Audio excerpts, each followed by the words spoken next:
Hello, everyone, and welcome to the Pregnant Hack podcast. I have another fascinating guest for you today, and that is Sunni Alemneh. Hi, Sunny, how are you? Hi, Imelda, and everyone else. I am fine, thank you very much. Like, thrilled to have you on today. I know your laptop is on limited charge, so we better get on with this. I'm going to be making some speed. I'm going to start by reading out how you described yourself. I got that of your website. Okay. Um, I'm a devoted husband and a father of five beautifully spirited children. I've dedicated my life to honoring the ancient Northern traditions. I work alongside and learn from their gods, goddesses, and nature based spirits. It is at this hearth where the fire burns the brightest, and it is at this hearth where the warmth of that fire fills my heart with love and honor. This is where I manifest the energy to walk this sacred path in service to the Great Spirit, to the Allfather and Mother. It is along this path, this sacred thread that weaves its way through the web of life, where I may meet you or where you may find me. So that's a beautiful description. So, Thank you. Sunny, I think of you as a kind of modern or 21st century Viking. Would you agree with that description? Is that fair? That's fair. Yeah. Yeah, yeah. Part to me is probably still in the Iron Age, I'd say. And Yeah. the half has to be here as well. Yeah, we have to Yeah. join the gaps together, don't we? So yeah. So I definitely Exactly. a modern Viking as such. Yes. Yeah, and it's not just you. It's like, you obviously have a large family. Can you tell something about how that works in your family to sort of, be like a Viking and to raise a family in the 21st century? Yeah. Well, it's like I was saying again about the hearth and the heart. For me, and I think it was going back into those days, the family was such an important part of the Northmen, of the Norse, and of the Vikings, and that's where they centered all their magic as such, where all their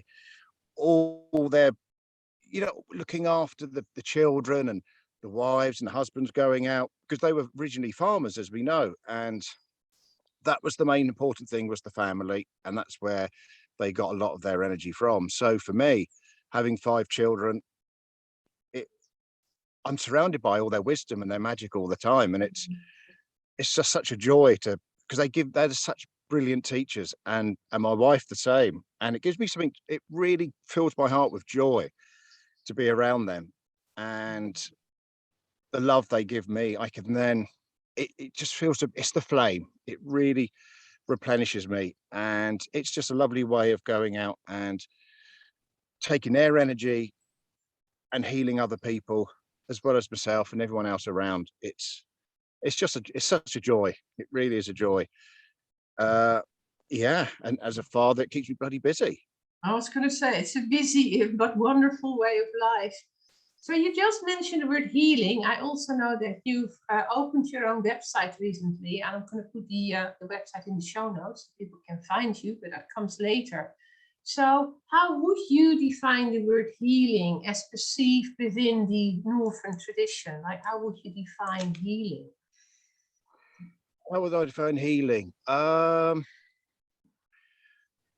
would go back to the web, and as we know, fate was a very big part of the Norse way of life. They believed in fate so much. So for me, I open up myself, I'd open up my heart, and people that need to find me will come across me if if need be. And I always believe they'll be directed by the inner self and spirit. And I would try to heal them as as authentically as the Norse would. And the Norse were healers. They were, not only were they farmers, and I know we hear stuff about raids and all this sort of thing, which they did, which is part and parcel of the time. They was also very much into healing, whether it was with herbs or whether it was with, like as we know, with sage, using magic and divination and oracular work. So I'd combine all those together, after doing a journey to the spirit, to see what the client, what the person in need needed. And I'd Mhm. work as authentically as I could with my Norse gods. And there are so many of them. There's such a array of gods in there in their pantheon, that each one of them is amazing to work with. There's so many, and they each lend a different energy of healing. So somebody might need something to do with water, so then I'd go for one of the gods that uses, that's associated with water, or like the land vetier. It's just such an array of healing work with them. It's just a pleasure to work with, and I see so many good results with them. It's such a lovely it's pantheon wonderful. to work with.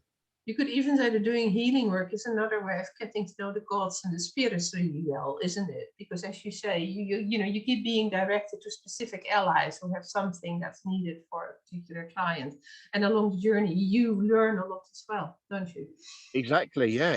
They always teach you something different. So I was doing quite a lot of work recently with Frigg's handmaidens. So there's so many of them, and each one has a certain ability. And it's just amazing to learn each one of them. So spending a bit of time in my own private time with them and learning their gifts, which I can then use and ask for their help and ask for their guidance and their presence as well when a client comes, to helping that client. Yeah, exactly. That's beautiful work. So in the sources, there is a lot of focus on the so-called Einherjar. They are the human warriors who join Odin at Valhalla. Yes. So, the times we live in and all that's going on, how do you view the role of the spiritual warrior in the times that we live in? I think they're very present.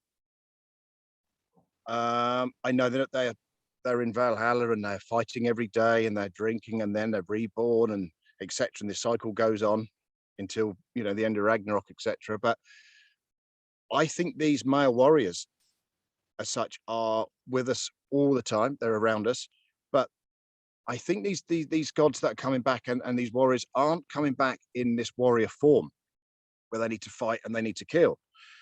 I think they are there and they're almost sharing their ancestral wisdom and teaching us to be a spiritual warrior, where the sword is your truth more than the sword of violence and anger. And I think that's a lot of wisdom that they're trying to give to us if we can just sit down and listen to them. In times of need, they're really great to call on, the same as the Valkyries. And they're there. I've done quite a lot of work with those recently as well, and they're just there as they holding you very strong and protecting us in this time of great change and great need. They're willing to work on us and work with us if we only just ask for their guidance. Exactly. That's a good answer. I think you mentioned the weave or the weird earlier. Would you say that any healer, or say a Seed Mother or Seed Kuna, that's a man or a woman professionally performing Seed or Seder work, that they need to have a close connection to the Norns? I think almost certainly. I think so with the Norns. Yeah, they are the mistresses of fate. Yeah. As soon as we're born, they're carving us with runes. They're attaching our thread. I sometimes, when I have a very, very difficult client or a very difficult question that I need to, or answer that I need to find, I tend to go straight to the Norns, very humbly and very quietly, very peacefully, because I don't disturb them if I don't have to, and I often observe them from a distance until they actually beckon me in and give me the nod. I don't mess around with any of the three of them at all, and I would ask those definitely for guidance on a particular question, and 9 out of 10 times they always tell me the answer but sort of in riddles as such. They won't tell you the whole truth. They won't show me the whole answer, but they'll point me in the right direction. I think is that on a need to know basis? It's a need to know basis. Quite often if something's coming up like a big journey or I've got to go somewhere, or I need to visit somewhere, often like when visiting you and doing our work in Sweden, I would have a clear dialogue with them and I have a journey with them, and they would probably say to me, yes, it's definitely going to happen.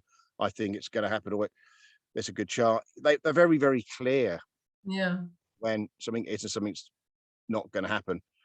But with working with Sade and with fate, I think working with the Norns is it's just inevitable, because that's what they do. They weave our fate. Yeah, they weave and they carve, don't they? They weave and they carve. And I think there's more than three of them. You know, as we know, they're called the Nornia. Yeah, They say that, I know we have our filia, but they also say that we are all born with a Norn as well, that's right. That's right. Yeah. that So are that, always guiding us. And I think there's quite a few of them, quite a few of the Norns I've picked up yeah. on when I've been working in their presence. And I think the three Norns, like, that's Urdur, Skuld, and Verdandi are the ones we hear about. And that's often compared to, say, the Creek Yeah, Fays or the yeah. Monterey or the Parquet or whatever. But I agree with you. The text tells us very clearly that everyone is assigned a Noon at birth, and that Noon is like with us for life. Well, if you look at the world population right now, that would indicate a great, much higher number of Noons, right? There is Yeah. quite a high number of Norns, yes. Yeah. Yeah. But like I said, they'll only show you enough. Yeah. Yeah, they never show you the whole picture, because like I said, S need to know. And there's that thing that if we really knew everything about the future, it wouldn't be the future anymore. And also possibilities would close before they needed to.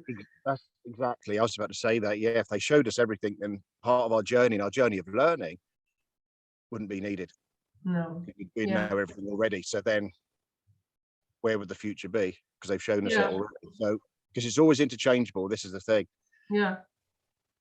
Yeah, but also it's more like a dance, isn't it? You approach, you take something away from the encounter, then you dance away again, and you engage with life. And at some point, maybe it's time to approach again. You ask very politely, may I approach? It's more like that. It's not Yeah. like, Bart's in there and you want to know all. That wouldn't go down very well. Yeah, this is it. Working with certain gods and goddesses of this pantheon, there's quite a few of them. All of them are met with honor and respect, Yeah. of course. But there's a certain, and they are the three that very, very slowly approached, and very cautiously, Yeah. and very humbly, I'd say. Yeah. No, I can only agree with you. Like I have another question, because a topic that I've written a lot about, or I've often talked about in interview, is rites of passage work for young people. And you're like the father of 5 people, but then also we've had the whole COVID pandemic, which has impacted young people, and now obviously we've had Russia's invasion of the Ukraine as well. So a question has been on my mind. I'm just wondering what your thoughts are, if rather than hosting rites of passage work for young people, if there isn't more that we need to do for young people who collectively have been thrown into an initiation by a pandemic followed by a war. I mean, does that resonate with you or not? How do you see that? It does. In some ways, they're almost having an initiation, whether it be pleasant or unpleasant. And I know it must be absolutely terrifying for these children in Ukraine. I think it's terrifying for these children in Russia as well, that having these sanctions put upon them. There's loads. Everyone suffers. It's not just one party. Everybody suffers. So through that pain that they're going through, I believe is a form of initiation. Yeah. I get quite disturbed about it because I know the fate is fate and things are what they are, but not being able to directly help in a physical way is a big concern. And that's the upsetting side of it, is seeing this suffering, seeing these children cry, hearing these children cry, and seeing them. I don't watch too much TV. I don't really watch the news. I try not to listen to that side of it. I know I keep aware of what's going on. Just hearing the screams of the children and not being able to be there, all-encompassing father arms, the big Thor character that I love so most, who looks after mankind, and not being able to do anything is the hard side for me. Yeah. That's very, very hard, isn't it? But would you still say that the Northern tradition has tools that can be used? Or like, for instance, rather than us ourselves going over there, we could ask Thor to go there, or, do we have means available to us, would you say? I think we do. I think we can do lots of work, same as you do your soul work with your psychopomp work. We can open up a lot of portals. I do a lot of work, trying to do a lot of work here by sending these children this energy, sending them, like you said, thoughts, sending them some of these Viking warriors. If they need some help, they'll be there for the children, asking asking our pantheon to be there and hold these children in the best way possible. Yeah, and then always with that rider, if it serves the Yeah, highest good, and always like open to it being translated into something that yeah, culturally makes sense to them, because that's always the thing, isn't it? When you send beings or material from another tradition, but ultimately we find that material in all traditions, and it just has different sort of names and expressions in individual traditions. But when you look behind the yeah. scenes, there's like it's like a unified body of material that you find in all cultures, isn't it? Yes, it is. It is. It's doing that remote work. So if I was asking, for example, Thor or some of the Valkyries or some of Frigg's handmaidens to look after these children and just guide, be there for them if they cry out for them. It's exactly as you said, I don't expect them to appear as Thor, for that's a different culture and they've got different religions, but they're energy forms. Yeah, and also they're like defined beings, they can shapeshift. So we don't need to attach to our human idea of how we think that they should appear. That will change depending on the people they interact with. Yeah, and that's what I was at that talk the other day with somebody saying they really love Michael, Archangel Michael, and I do as well. He's got an amazing energy. And I see him as Thor. And I said, oh, how could he be Thor? I said, because I think these are beings of light. They're beyond names. They're vibrational beings. Yeah. High vibrational beings that appear. So they'd appear to the Scandinavians, or to me, they appear as Thor. They appear to a Christian or somebody else, maybe as Michael. But I see them as the same energy, the same being, but taking on different roles as the other people perceive, depending on where their cultures are. American Indians see certain gods. The South American Indians see certain gods. The Christians see certain gods. The Islamic faith see certain gods. But I believe they're the same beings, but taking on, as you said, different names and different personifications, but being the same being. Yeah, because I say Christians may then see only like one God, but then say in the Roman Catholic Church of my upbringing, there were like all these angels and archangels with different tasks. So again, you find like a pantheon with like people, but beings like angels having responsibilities for particular courses. And then again, you have a particular being you can ask to be on a job. And that principle seems to apply across all cultures. So Definitely. I would agree with that.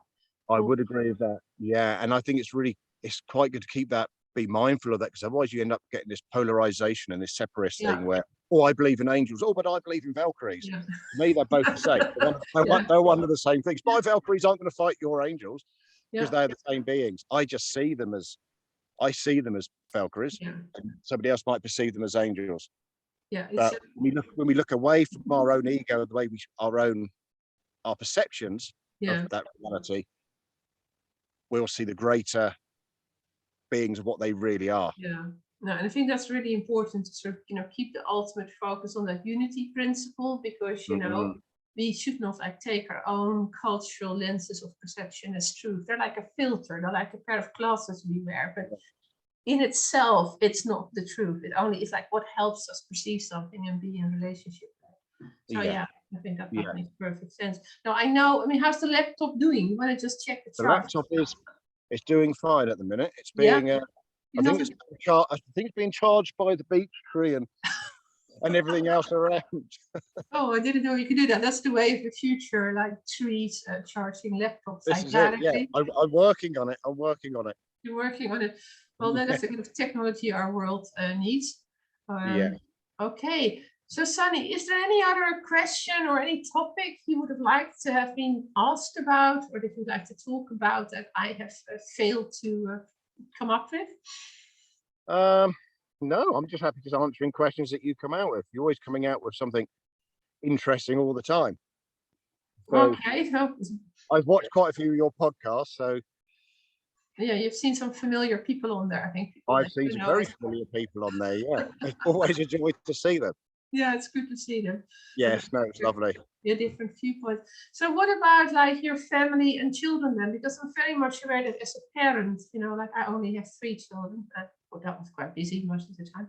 But you can like offer them things, but you can't indoctrinate them. So it's more, my point of view is like I've shared my own spirituality with them in the sense of I've like offered them tools because it helps them navigate Yeah. life. At the end of the day, they have to make their own decision if they find that useful.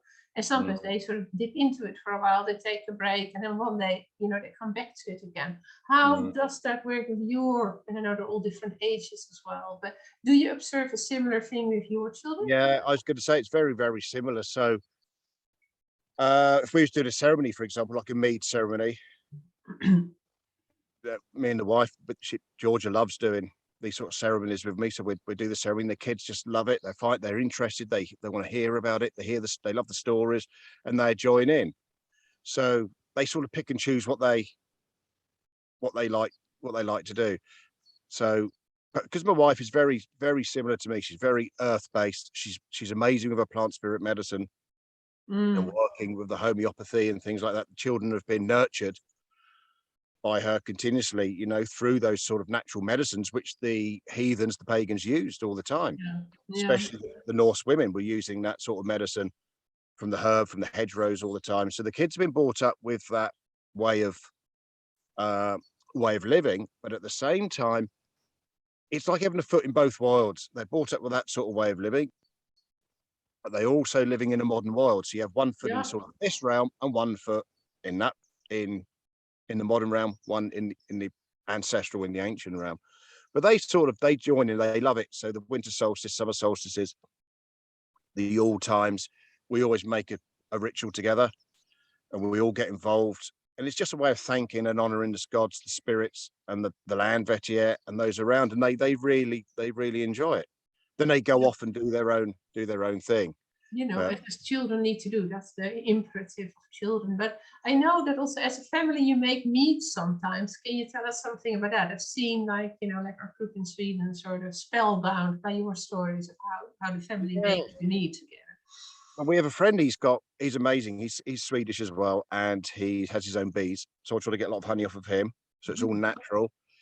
And we go and collect the load of flowers from the hedgerow, especially in spring times or the summer times when there's more flowers.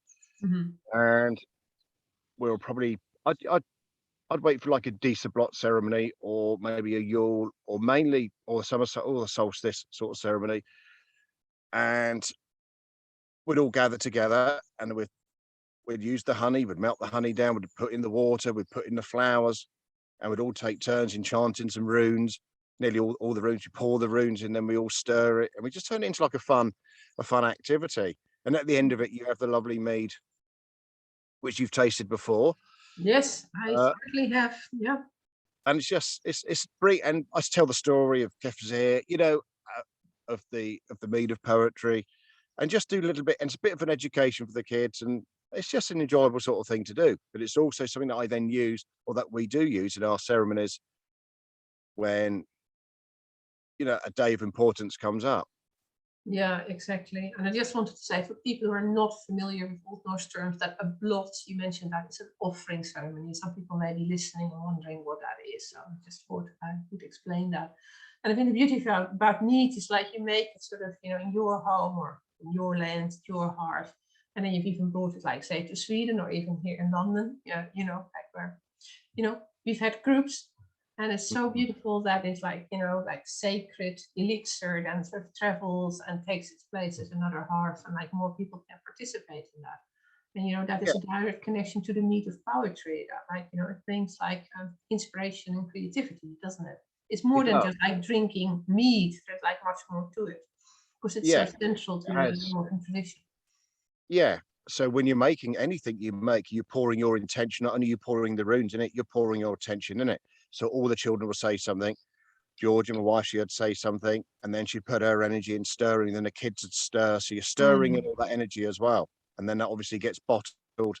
I've done a Heimdall mead.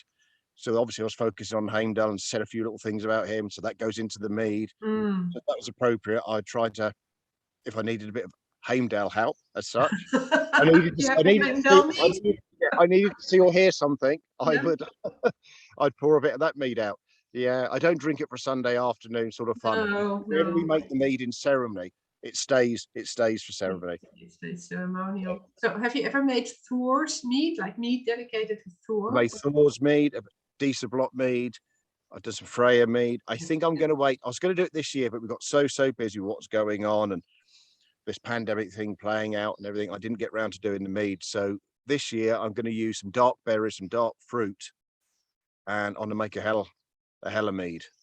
Okay. Nice dark winter mead.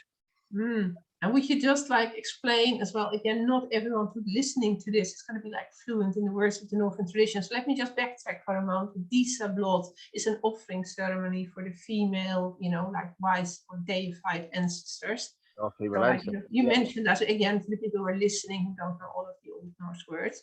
But then tell us about like, the mead for Hel or Hela. Who is she? Like, why would you make mead? Why would I make mead? I'd make mead for Hela for a lot of ancestral work. Yeah, makes sense. Obviously, been queen of the dead as such. Our ancestors are obviously all before us, so they've all visited through that place. I could talk a whole day on her because she's one of my favourite deities. I know. I like that. So as Thor, my favourite deities, but yes. She's just so amazing to work with. I love working with her. So the mead to be there, not just for ancestral work, but also for me if I'm working with her. And it's nice to offer a bit of mead for her on the shrine if I'm doing a lot of that work. I tend to try to work seasonal, and I know the Norse only had they've really had 2 seasons, which was summer and winter. So in the wintertime, my shrine tends to turn a bit darker, where we're going back down into the energy starts going back underground into the underworld as such. So I tend to do more of my psychopomp work there. So that may be perfect for making in that sort of time of year where we can then honor our ancestors. But so I'd probably be making that mead for a lot of that sort of work around that sort of time. I think that's beautiful, because that's another thing that I think needs to return, that our culture has become so like things from all over the world in the supermarket, and that may start breaking down some of the events going on in the world. But I still very much think we need to go back more to local produce, but also to more seasonal living, and just accepting that, like, say, you're not supposed to have strawberries at Christmas kind of thing, like in the climate, but it was a stupid example. Yeah. But, to really more rediscover like what is in season, and not only that, like there may be a reason on a nutrition level why those roots or flowers or berries or whatever are in season. But actually, it's like a whole body clock as well. It's like if you bring in the body, and how that reflects what's happening with the land you're on. Yeah, definitely. Yeah, so I think that's a thing that needs to return, where we need to make more progress. Okay. So Sunny, do you have any question for me as well? That's usually the closing question I ask. Like anything you want to ask me today? Do I have any questions for you? Well, one will do, only if you have one. Okay, one will do. Something I'm very excited about that I have heard whispers that you're doing is working on runes. I've been seeing you on your blots and everything, on your podcasts that you've been doing runes. I'm really intrigued about how you're getting on with your book of runes to do with the Norse, with the stars. Yeah, I mean, I'm writing this super ambitious book that I from time to time get lost in, because I have like major teaching episodes, so I have to pull out of the book, and then I come back into like I myself am lost in the complexity of it. So it's slow moving at the moment. It's nowhere near completion. I do try to find some time, a few times a week, to work on it. So I'm making my way through it. I fear I've been way too ambitious. And I was telling my Rune Magician students this, and they said, well, Imelda, you turn it into 3 books, because like the first book out, and then you work on the second book, but don't kind of like keep it all to yourself for 4 more years, which is probably good advice. And I think the other thing rune-wise I've been doing, because I'm publishing my book about the spirituality of the Low Countries in June this year. And as part of the research for that book, I'm really sort of looking at like what's going on in my country of birth, the native spirituality of the Netherlands. I've been working with the Frisian runes much more. So that's been interesting as well. Wow. I used to have like years where for me it was just the elder Vuvark all the time. And now I'm also like doing quite serious work with the runes of the Frisian Vuvark. And maybe what you heard about podcasts is like at the moment I'm teaching a course about like Frisian, Northumbrian, Anglo-Saxon runes. And some of the students are talking about that. And that's been quite exciting, also sort of looking that you're suddenly dealing with 9 additional rooms compared to the elder Shivvark, and like what is the meaning of those rooms and how can you work with them? So that's all going on as well. Oh, amazing.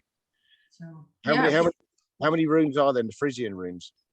The Frisian one less, so it'd be 32, and in the Northumbrian Futhorc it would be 33. And then academics will have some debate, certain rooms are in or not, and how rare they are. And sometimes you have like variants that look quite different. Is that 2 separate rooms or not? So the scholars of the rooms like always have debates about if it's exactly right. But from a kind of magical working point of view, as I said, the Anglo-Saxon Futhorc has got 33 rooms and the Frisian one 32. There's one that's not the Frisian one. Yeah. So that still gives you a new set. Yeah. Yeah, so something I'm not familiar with is the Frisian rune. So it's always a joy to see what you're up to, because I'm always learning something different, which is. Yes, well, that's being a teacher, isn't it? I know. Yeah, trying to keep up. Oh, always trying to keep up and also trying to keep the students happy. They're always like breaking into new material, but that's great because that's usually only like my own learning journey. So it's like once I really have got it, it's a joy to share it with other people.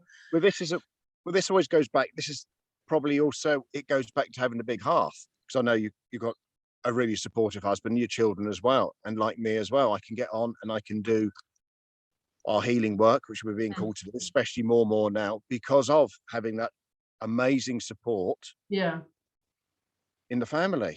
I have a wife that supports me the whole way through all of this, so I can go out and do and offer this sort of work. Without her, I wouldn't be doing anything, really. Exactly.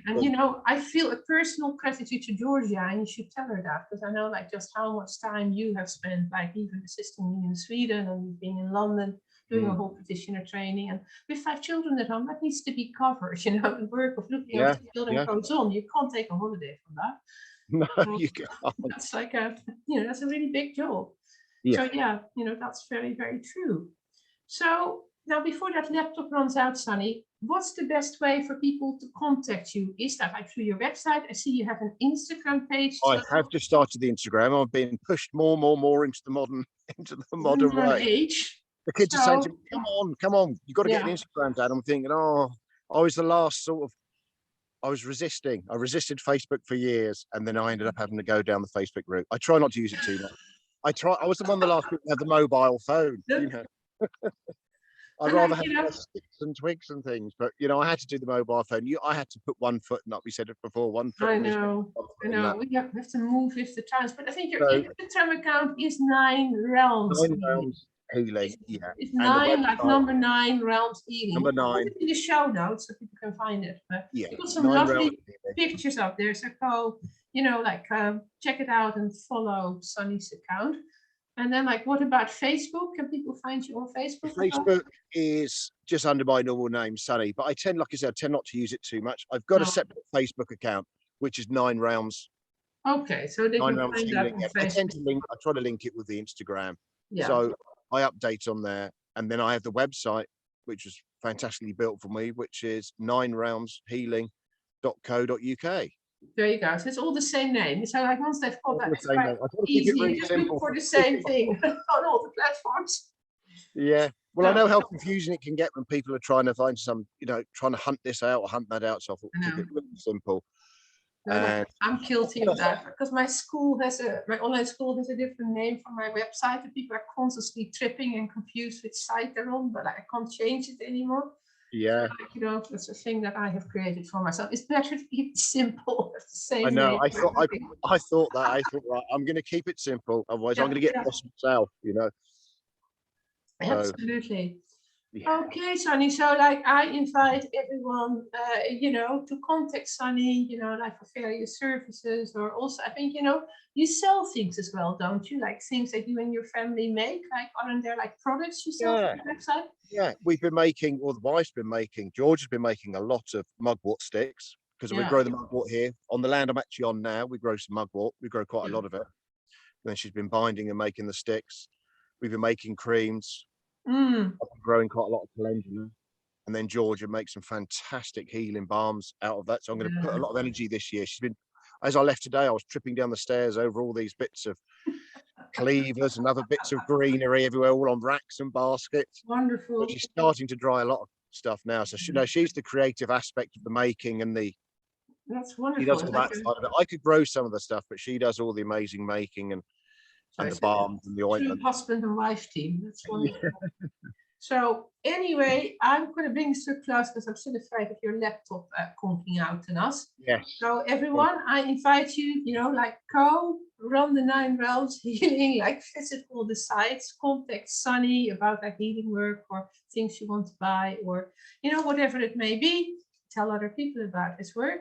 So thank you very much, Sunny.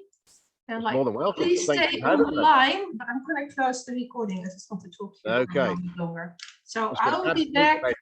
This is our April recording, and I'll hopefully be back with another session in May. I don't know yet what that's going to be. So goodbye, everyone.